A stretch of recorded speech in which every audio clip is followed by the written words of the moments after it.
Ma'am, hindi ko na po kayang magpigil. Marco, wag mong gawin ito. Parang awa mo na kahit isang beses lang tanggapin mo ang nararamdaman ko.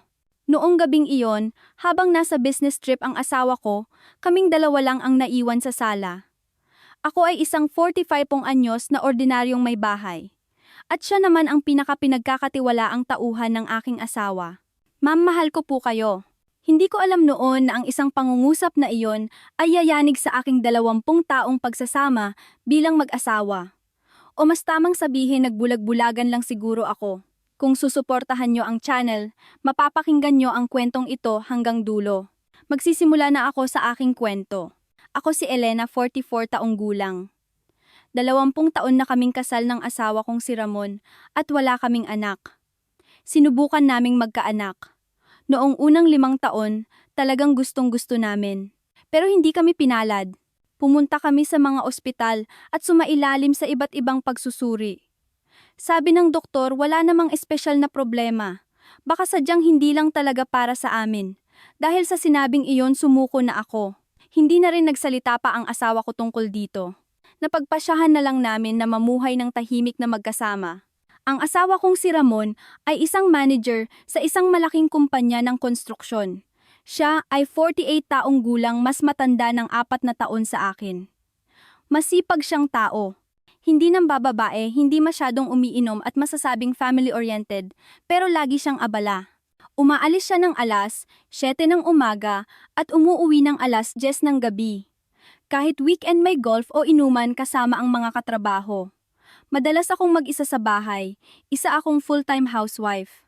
Paggising sa umaga, ipaghahanda ko siya ng almusal, maglilinis ng bahay, maglalaba, at maghahanda ng hapunan. Iyan ang buhay ko araw-araw. Kung may mga kaibigan ba ako? Meron naman, pero hindi kami madalas magkita. Lahat sila ay abala sa kani-kanilang mga anak. Dahil ako lang ang walang anak, hindi kami masyadong magkasundo sa usapan. Kaya unti-unti akong lumayo sa mga tao. Hobby. Wala namang espesyal. Paminsan-minsan ay nanonood ng teleserye o nagbabasa ng cookbook, iyon lang. Kung malungkot ba ako, ewan ko, hindi ko man lang naisip yon. Hindi ko alam kung ano ba talaga ang pakiramdam ng kalungkutan. Namumuhay lang ako ng tahimik sa kung ano ang ibinigay sa akin. Parang natuyo na ang mga emosyon ko. Kailan pa kaya nagsimula ito? Halos wala na kaming physical contact ng asawa ko. Mga 1 beses sa 1 buwan. At parang ginagawa lang namin iyon bilang obligasyon. Hindi na rin kami nagsasabihan ng mahal kita. Para kaming namumuhay sa iisang espasyo bilang nakagawian na lang. Ang itsura ko. Ang taas ko ay 162 centimeters at ang timbang ay 49 kilogram. Payat at balingkinitan ako. Madalas sabihin ng mga tao sa paligid na mukha akong bata para sa edad ko. Pero lagi akong namumuhay ng simple. Ang pananamit ko ay disente at hindi ako naglalagay ng makapal na makeup. Ang pagbabago sa akin ay dumating 6 na buwan na ang nakakaraan. Isang Biyernes ng gabi yon. Tumawag ang asawa ko. Hon, pwede ko bang isama yung bunso sa team namin ngayong gabi? Sige, okay lang. Nahihirapan kasi siya lately kaya gusto ko sanang pakainin ng lutong bahay. Sige, naiintindihan ko. Maghahanda ako. Hindi ito ang unang beses na nangyari ito. Madalas magdala ng mga junior staff ang asawa ko sa bahay. Mga 3 o 4 na beses sa 1 taon, kadalasan ay mga bagong pasok na empleyado. Pinapakain namin, iinom ng konti at ganoon lang. Mabait ako sa kanila bilang respeto sa asawa ko. Pero iba noong araw na iyon. Bandang alas 7 ng gabi bumukas ang pinto. Nandito na ako. Kasunod ng boses ng asawa ko, narinig ko ang boses ng isang estrangherong lalaki. Magandang gabi po, ma'am. Ikinagagalak ko po kayong makilala. Ako po si Marco. Lumabas ako sa sala para tanggapin ang pagbati. At nakita ko siya. Sandaling tumigil ang paghakbang ko. Isang lalaking may matipunong pangangatawan na mukhang mahigit 180 centimeters ang taas. Malapad ang kanyang balikat. Bagay na bagay sa kanya ang suot niyang maayos na navy suit. Naka-brush up ng malinis ang kanyang buhok. Matangos ang ilong at maaliwalas ang mukha. Mukha siyang nasa edad 35. Mas bata siya ng 3 taon sa asawa ko at 9 na taon sa akin. Hello, ako si Elena. Huwag kang mahiya, feel at home lang. Mahinahon akong bumati. Pero sa sandaling dumapo ang tingin niya sa akin, nakaramdam ako ng kakaiba. Ano kaya yon kilig na matagal ko nang hindi nararamdaman? Hindi. Hindi pa siguro kilig yon. Konting kaba lang. Bakit ako kinabahan? Kung iisipin ko ngayon, parang doon na nagsimula ang lahat. Naghanda ako ng hapunan. Simple lang gaya ng dati.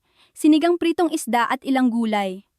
Pero noong araw na iyon, mas ginalingan ko kaysa sa karaniwan. Bakit kaya? Habang naghahain muli ko siyang tiningnan. Kausap niya ang asawa ko. Sir, ang ganda talaga ng bahay niyo. Oo naman, pangarap to ng misis ko eh. Ramdam ko po ang pag-aalaga ni ma'am. Napaka-warm ng bahay.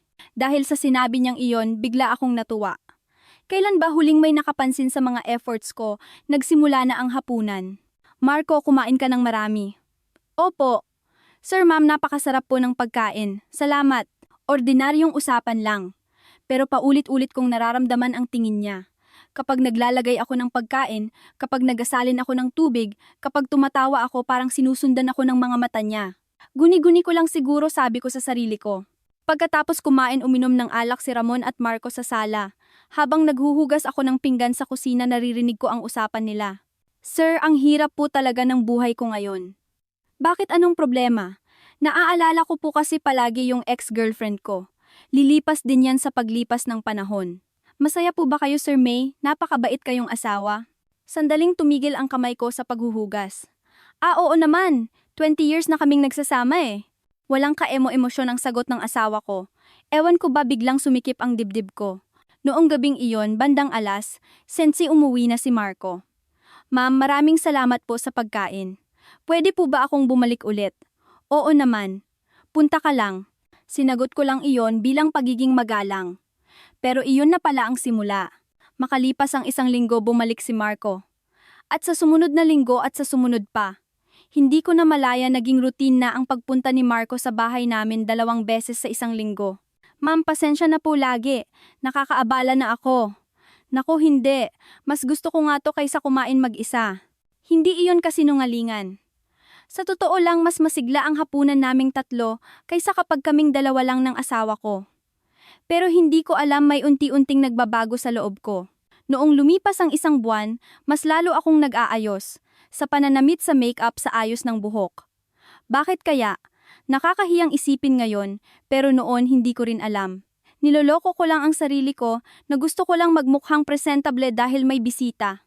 1 Biyernes noon. Gaya ng dati, kumakain kaming 3 ng hapunan. Ma'am, parang lalo po kayong gumaganda ngayon. Biglang sinabi ni Marco. Huy, loko ka ah. Anong sinasabi mo? Natatawang sabi ng asawa ko. Hindi ah. Pumayat lang ako ng konti, tanggi ko kaagad dahil sa hiya. Pero hindi ko maitago ang pamumula ng mukha ko. Noong gabing iyon, naunang nakatulog ang asawa ko at hindi ako dalawin ng antok. Tumingin ako sa salamin. Gumanda nga ba talaga ako? Matagal kong tinitigan ang sarili ko sa salamin. Bakit ako nagkakaganito? Bakit sa isang salita lang niya ay nayayanig na ang loob ko? Noon ganoon lang ang iniisip ko. Pero nagsimula nang umikot ang tadhana. 1 linggo mula noon. Martes ng gabi dumating ang asawa ko kasama si Marco. Noong araw na iyon, mas nag-effort ako. Nag-lipstick ako. Mapusyaw na pink. Nag-spray din ako ng konting pabango. Hindi ko naman ito ginagawa dati. Bakit ko ginawa? Tinanong ko ang sarili ko. Pero hindi ako sumagot. Ayaw kong sagutin. Gaya ng dati, naghapunan kami. At nag-inuman sila Ramon at Marco sa sala. Nasa kusina ako at nagbabalat ng prutas. Habang nagbabalat ng mansanas, pasulyap-sulyap ako sa sala. Gusto kong makita kung nandoon si Marco. Bakit kaya? Hindi ko rin alam. Noon yon. Hon, mag-CR lang ako. Tumayo ang asawa ko at umakyat sa CR sa 2nd floor. Rinig ko ang mga yapak niya paakyat ng hagdan. Dala ang plato ng prutas, dahan-dahan akong lumabas papuntang sala. Ang bilis ng tibok ng puso ko. Bakit ako kinakabahan ng ganito? Ito ang unang pagkakataon na naiwan kaming 2 ni Marco. Magprutas ka muna, sabi ko. Habang nilalapag ang prutas sa mesa, pinipilit kong maging kalmado ang boses ko. Pero bahagyang nanginginig ang kamay ko. Ma'am! Tinawag ako ni Marco. Iba ang tono ng boses niya kaysa sa karaniwan. Seryoso. Nanginginig. mukhang kinakabahan. Po, tumingin ako sa kanya. Diretso ang tingin niya sa akin. Tingin na hindi mo maiiwasan. Pwede po ba akong magsalita ng isang bagay? Ano yon? Nagtanong ako kahit alam ko na. Alam ko na ang sasabihin niya. Mas lalong bumilis ang tibok ng puso ko. Ako. Tumigil siya sandali, huminga ng malalim at nagpatuloy. Lagi ko po kayong naiisip, ma'am. Sa sandaling iyon, parang tumigil ang puso ko. May ugong sa tenga ko. Parang huminto ang oras. Marco, anong sinasabi mo? Nanginginig ang boses ko. Patawad po, pero hindi ko na maitago ang nararamdaman ko. Sobrang desperado ang mga mata niya. Ramdam ko ang sinseridad. Nagbibiro ka lang, di ba? Pinilit kong tumawa. Hindi po, seryoso ako. Marco, umayos ka. Tauhan ka ng asawa ko at may asawa na ako, mariin kong sabi. Noon narinig ko ang mga yapak sa itaas. Pababa na ang asawa ko. Alam ko po, pero wala na akong magagawa sa nararamdaman ko. Mabilis at mahinang sinabi ni Marco bago siya bumalik sa maayos na pagkakaupo. Nandito na ako. Anong pinag-uusapan niyo, tanong ng asawa ko habang pababa. Wala naman kaming pinag-uusapan, pagsisinungaling ko. Noong gabing iyon, pagkaalis ni Marco, hindi ako makatulog. Lagi niya daw akong naiisip, paulit-ulit, yung umiikot sa isip ko. Hindi pwede. Kalokohan ito, sabi ko sa sarili ko. Pero hindi ko maikakaila ang munting kilig sa sulok ng puso ko. Biyernes ng sumunod na linggo bumalik si Marco. Naiilang ako, pero pinilit kong umarte na parang normal lang. Buong oras ng kainan iniiwasan kong magtama ang mata namin, pero ramdam kong nakatutok ang tingin niya sa akin. Pagkatapos kumain, nag-CR ulit ang asawa ko. Naiwan na naman kaming dalawa sa sala. Marco, kalimutan mo na yung nangyari noong nakaraan, ako na ang unang nagsalita. Hindi ko po kayang kalimutan, sagot niya. Ma'am, gabi-gabi po kayo lang ang iniisip ko. Tama na. Hindi tama to. Bakit po hindi tama? Alam ko pong conscious din kayo sa akin. Anong sinasabi mo, itinanggi ko. Pero nanginginig ang boses ko. Ma'am, gumaganda kayo lalo ngayon. Tuwing pumupunta ako, nag-aayos kayo ng damit, nagme-makeup. Alam ko po yun. Namamalik mata ka lang. Umiwas ako ng tingin. Pero alam kong totoo ang sinasabi niya. Noon bumaba ang asawa ko at natapos ang usapan. Mula noong gabing iyon, nalito na ako. Dapat ko bang sabihin sa asawa ko? Pero hindi ko masabi. Si Marco ang paboritong junior ng asawa ko. Kung sasabihin ko ito, hindi lang masisira ang relasyon nila, baka ano pa ang isipin ng asawa ko sa akin. Baka isipin niyang may ginawa akong masama. Kaya pinili ko ang manahimik. Lumipas ang 1 linggo at dumating ulit si Marco. Habang wala sandali ang asawa ko. Ma'am, tanggapin niyo na po ang puso ko, sabi na naman niya. Marco, parang awa mo na tumigil ka na pagmamakaawa ko. Kahit 1 beses lang po, hindi niyo po ba pwedeng pagbigyan ang nararamdaman ko? Hindi. Hindi pwede. Umiling ako. Pero habang tumatanggi ako, mas lalong nararamdaman kong nayayanig ang puso ko. Bakit kaya? Bakit hindi ko siya matanggihan ng mariin? Bakit hindi ko masabi sa asawa ko ang totoo? Kung iisipin ko ngayon, parang noon pa lang may maliit na siwang na sa puso ko. 1 buwan ang lumipas. Sa loob ng buwang iyon, 8 beses pumunta si Marco sa bahay. At bawat pagkakataong mawawala ang asawa ko, nagtatapat siya.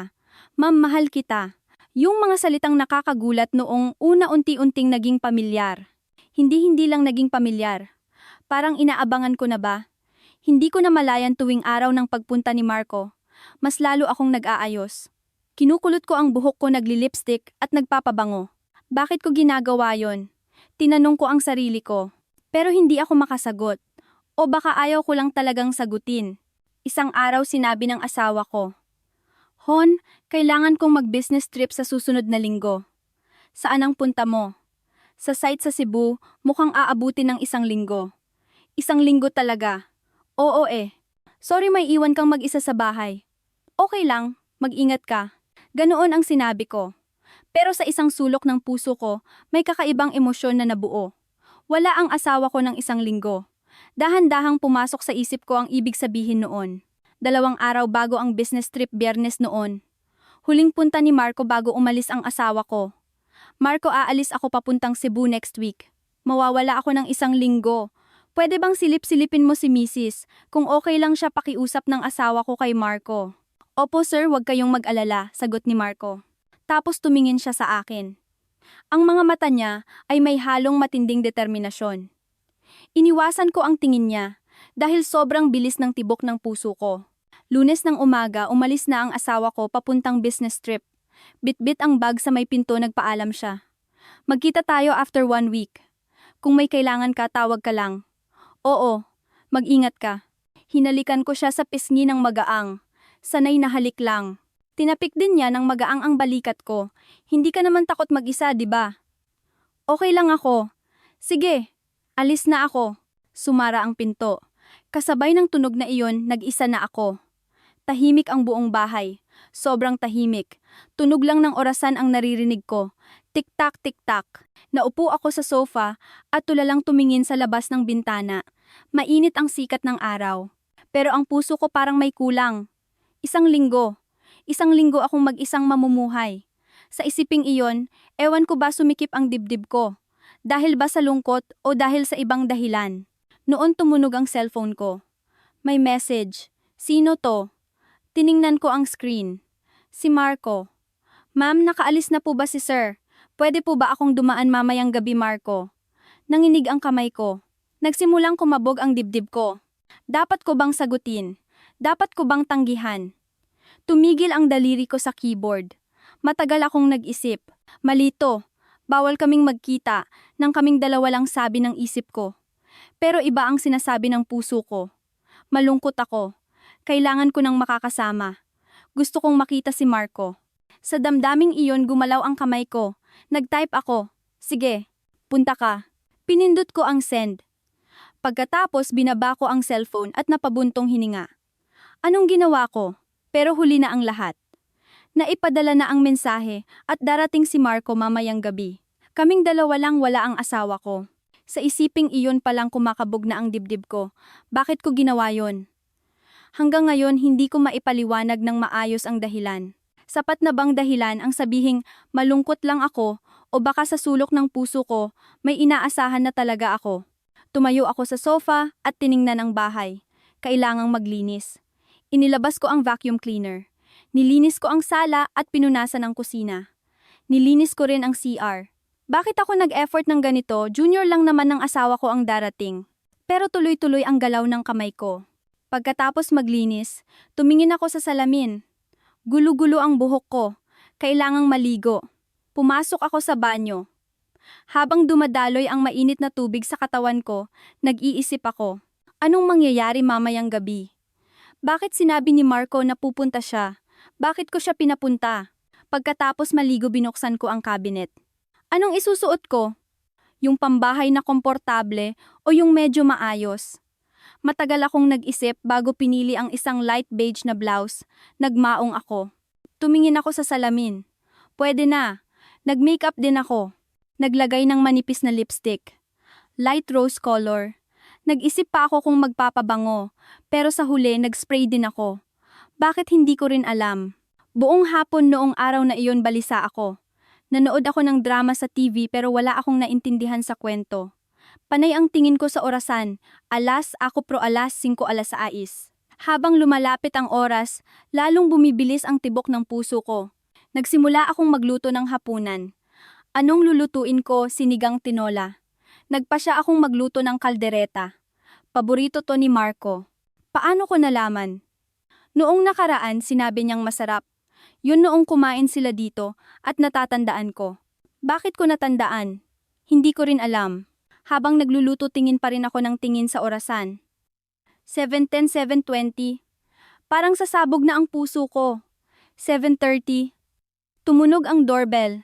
Ding-dong. Sa tunog na iyon parang nahulog ang puso ko. Huminga ako ng malalim at binuksan ang pinto. Good evening po, ma'am. Nakatayo doon si Marco. May kakaiba sa kanya. Hindi siya nakasuit kundi naka-casual na damit. Mas mukha siyang bata. Mas mukha siyang kaakit-akit.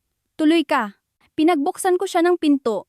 Nag-alala kasi ako, baka nalulungkot kayo, dahil mag-isa lang kayo. Oo, okay lang ako. Kasi nungalingan yon. Hindi ako okay, kasi sobrang nayayanig ang puso ko. Inihanda ko ang hapunan. Sa mesang karaniwang inuupuan ng 3 tao, ngayon 2 na lang kami. Ramdam na ramdam ko ang laki ng puwang na iniwan ng asawa ko. Ma'am, ang sarap talaga ng luto nyo. Salamat. Nakakailang ang usapan. Dati kasi ang asawa ko ang nagdadala ng usapan, pero ngayon kaming dalawa na lang. Pagkatapos kumain lumipat kami sa sala. Ma'am, tawag ni Marco. Bakit? Mas malungkot po siguro ngayong wala si sir. Okay lang ako. Nagsisinungaling po kayo. 'Di ba? Tinitigan niya ako sa mata. Marco, ma'am nalulungkot din naman kayo. Laging busy si sir kaya madalas kayong mag-isa. Tumagos sa puso ko ang mga sinabi niya. Tama siya. Malungkot ako. 20 taon akong kasama ng asawa ko pero parang lagi akong mag-isa. Busy siya sa trabaho at ako ang nagbabantay sa walang laman na bahay. Masakit isipin na ngayon lang may nakapansin sa kalungkutan ko. Wala kang alam Marco, mahina akong sabi. Bakit hindi ko malalaman? Sa mata niyo pa lang ma'am kitang-kita na. Tama na please. Lumapit siya sa akin. Huwag umatras ako. Ma'am seryoso po ako. Yung pag-amin ko noong nakaraang buwan lahat, yun totoo. Pero hindi pwede. Tauhan ka ng asawa ko at may asawa na ako. Alam ko po, pero wala na akong magagawa sa puso ko. Nanginginig ang boses niya. Umuwi ka na. Tama na to ngayong gabi. Mariin kong sabi. Sige po. Yumuko si Marco. Tumayo siya at naglakad papunta sa pinto. Sa may pinto lumingon siya. Ma'am, pero hindi po magbabago ang nararamdaman ko. Iniwan niya ang mga salitang iyon at umalis. Pagkasara ng pinto, napaupo ako sa sofa. Ang sakit ng dibdib ko.